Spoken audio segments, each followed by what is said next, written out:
Hello, everyone. Welcome to the Rooted Woman Pod, a space for women who are growing deeper, not just prettier.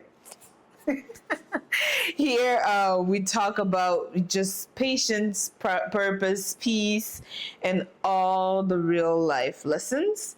There's those lessons that keep us grounded in faith and grace.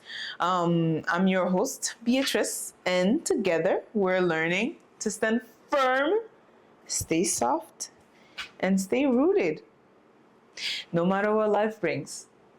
Yeah.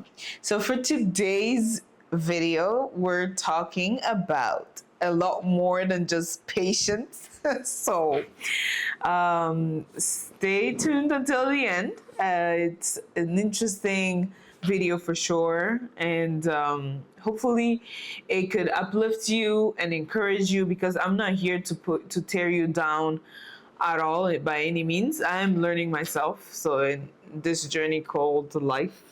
So let's start.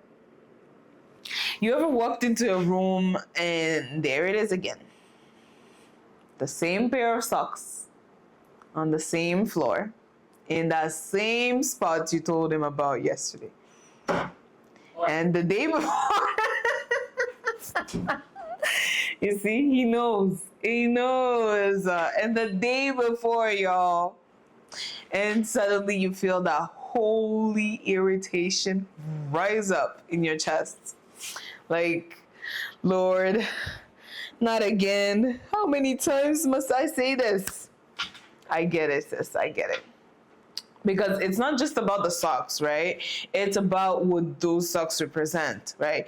It feels like why do I have to always repeat myself? Why can't he just listen the first time? And that's when we slip up into that place, and we could easily, get in a whirlwind of things, right? And we get into that place that we call reminding, but he hears it as nagging, And that word really stings, doesn't it? We sometimes are very emotional, more emotional than men, and sometimes we might think that we're just speaking to our partners, or we're just speaking to our husbands about a specific situation like the one I just spoke of. But actually, he is hearing it as nagging because we repeat it over and over and over again, right? And we're not trying to nag. We're just trying to help. We're just trying to make things smoother, obviously for ourselves, but also for everybody in the house. And we want things done right.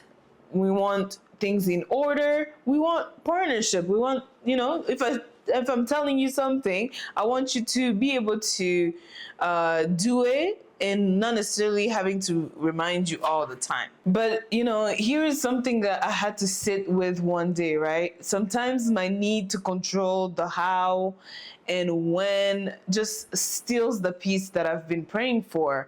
And this is one of the things I've spoken about before, I think in my previous video. And you have to let that sink in, right? Because patience and listening, they're not just about waiting quietly, they're about trusting that love grows deeper when you stop really trying to force growth on your timeline. Because we love to say we want our husbands to listen and to change, but we honestly just want that in our own timing, right? But that's not how it is. I used to think that, patience meant just holding my tongue, but real patience is changing the tone of your heart, not just the tone of your voice, right? It's really deeper than just how you say it. And it's not just what you say, it's how you say it. It's much, much deeper than that. It definitely, that plays a role for sure. You have to know how you're saying things to your husband in this case, right? But you have to change the tone of your heart. How are you approaching things when it comes to your husband? It's really saying, you know what? he might not move like I move, but he's trying. And it's really realizing that maybe God is using that one pair of socks to teach me something about surrendering. You know, it's just, it's funny when I stopped repeating myself out of frustration and really find myself communicating from a calm and and gentle atmosphere. I realized that something did change in my husband, right? Not just inside of him, but even inside of myself. You know, I was asking things from him that I myself wasn't doing. So it's something that I'm still working on, honestly. And from time to time, I might nag. My husband is watching.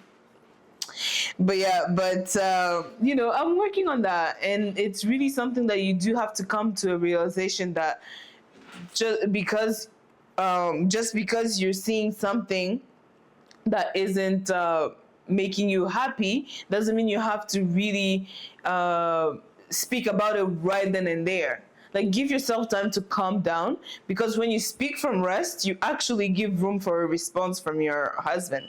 But when you speak from reaction, all he hears is noise.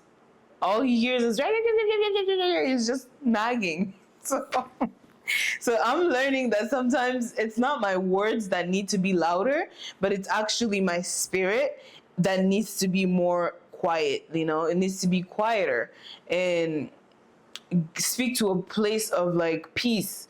You can see the thing, you can see the mess, but just take a time, take a breather, and then address it softly, address it calmly. And a lot of the times, something that I usually use is you address it in a complimentary way. I really love the way you clean the house, or I really love the way you arrange the front door. It really makes me feel happy and calm when I enter the house and the front door is clean. Trust me, he is going to be able to take that in and think about it and actually do more of that, because he's trying to please you. He's trying to love you in the way that you want to be loved, right? So I'm learning that sometimes it's not just really what I'm telling my husband. It's not just about the situation at hand, but it's more than that, right? Like, you want to make sure that that small little thing doesn't literally bring up a whole can of worms. You know, sometimes you come from it's one small argument that just leads into you don't want to know. So yeah, let's be honest, you know, it's not easy. We love to fix things, organize things, make things flow as women, but relationships aren't just systems. They're actually, like, I would compare them to like gardens. Like, you cannot keep digging up what you have planted just to see if it's growing, right? You cannot plant something and then you're checking if it's growing, right? Sometimes you just have to water it, pray, and wait. And over time, you'll be able to see change, you know. So if you've been frustrated, if you feel like you're talking to a wall, because let's be honest, sometimes that's how it feels like, like we're talking to a wall, just take a breather. Inhale, exhale, step back, do it with me, step back. Not literally all the time, but yeah. And ask, is this really about him not listening, or is it me not trusting, right? Like, obviously, sometimes it might be that he's not listening. And even if it is, are you there to just, you know, knock him down every time he doesn't listen? No. Like, you're gonna have to figure out a way to speak to your husband in a way that he's going to understand. And it's not simple. And at the end of the day, the work comes both ways. I'm saying these things assuming that your husband is somebody that is also listening to you, right?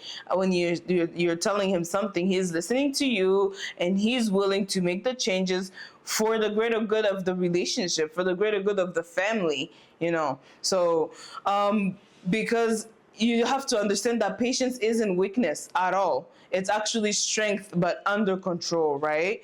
It's the quiet confidence that just says, I can still choose peace, even when I don't get my way. Even when I'm not happy, I can still choose peace of mind. And maybe, just maybe, those socks on the floor are the perfect place to start practicing that.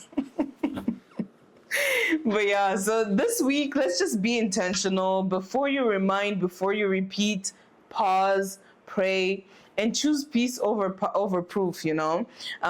Because being a rooted woman doesn't mean you never get irritated. It just means you've learned to just how to really stay grounded while you do, right? You're irritated, but you still stay grounded and you still speak softly to your husband. So until next time, keep your heart steady, your faith planted, and your peace protected. Stay rooted, sister.